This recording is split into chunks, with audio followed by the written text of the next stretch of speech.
حضرت ابو ہریرہ رضی اللہ تعالیٰ عنہ روایت فرماتے ہیں، بڑی پیاری روایت ہے اور یہ بھی صحیح مسلم کی حدیث ہے۔ حضور اکرم صلی اللہ علیہ وآلہ وسلم کا فرمان عالی شان ہے۔ حضور ارشاد فرماتے ہیں کہ ایک شخص ایک جنگل میں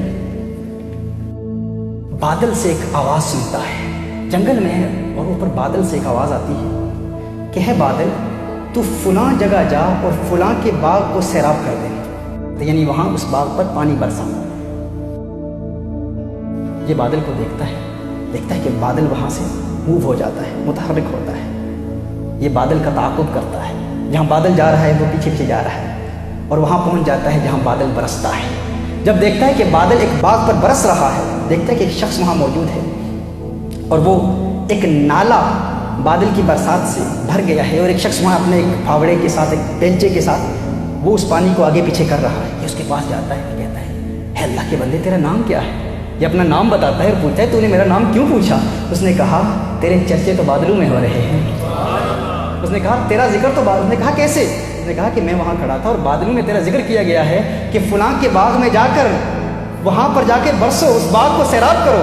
اس نے کہا تیرا کیا عمل ہے؟ اس نے کہا تو جانتا ہے میری حقیقت کو، تو تجھے بتا دیتا ہوں کہ میں اپنے باغ پر نظر رکھتا ہوں، اپنے باغ کی پیداوار پر نظر رکھتا ہوں اور پھر اس کو 3 حصوں میں تقسیم کرتا ہوں۔ 1/3 اس باغ کی اپنے گھر کے اخراجات پر خرچ کرتا ہوں اور دوسرا 1/3 اس کا میں باغ پر ہی لگا دیتا ہوں اور تیسرا 1/3 اس نے کہا یہ 1/3 1/3 میں اللہ کی راہ میں صدقہ کر دیا کرتا، اللہ کی راہ میں دے دیتا ہوں۔ یعنی وہ یوں تقسیم کرتا ہے۔ اور کیجئے جو اللہ کی مخلوق کی خدمت کرے، اس کے چرچے پھر بادلوں میں ہوتے ہیں، آسمانوں میں ہوتے ہیں، اور اللہ عز و جل اسے کیسی مدد کرتا ہے۔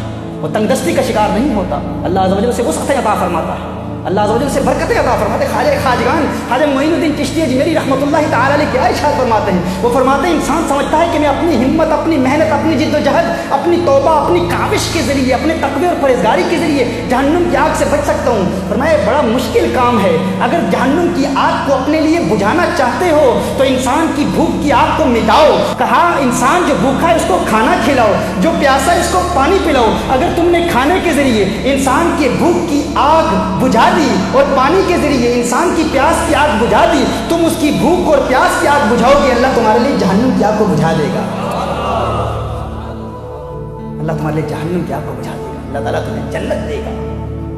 جنت جانا چاہتے ہو، جہنم سے بچنا چاہتے ہو تو اللہ کی مخلوق کی خدمت کرو، اوائڈ کنزیومرزم، اس کو اوائڈ کرو۔ یہ جذبہ کہ میرے پاس مال جمع ہو جائے، دولت جمع ہو جائے، کتنے مکان ہیں، کتنی جائیدادیں ہیں، کتنی زمینیں ہیں، اس فکر کو ختم کر دو۔ میرا کاروبار فلاں سے بہتر، فلاں سے زیادہ، کیوں بھائی؟ کیا کرنا ہے اس کاروبار کو؟